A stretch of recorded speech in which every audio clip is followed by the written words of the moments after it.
Let's begin.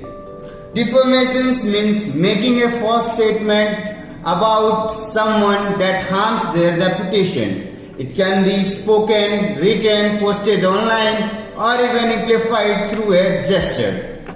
There are two types of defamation. Slander, that is spoken defamation, libel, written or including social media posts, articles, videos or messages. If we talk about defamation law in India is very old. It comes from the Indian Penal Code 1860 made during British rule. Section 499 defines what defamation is and section 500 gives the punishment. This law still applied today even after more than 160 years. To prove defamation, three things must be present. First, the statement must be false. Second, it must be published or communicated to someone else.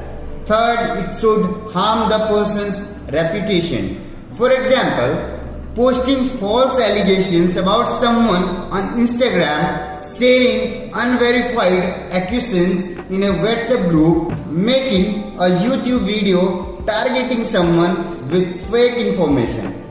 Now, if we talk about section 4, what is not defamation? Not every strong statement is defamation. The law gives 10 exceptions under IPC 499. The main ones are truth, spoken or written for public good, fair opinions about public figures, accurate reporting of court cases, criticism of government actions as long as you don't attack someone personally, honest warnings given in good intention. So, criticism is allowed, lying is not. Now, if we move forward about section 5, that is punishment under law, we will come to know what is the punishment structure under section 5. Defamation in India is a criminal offence.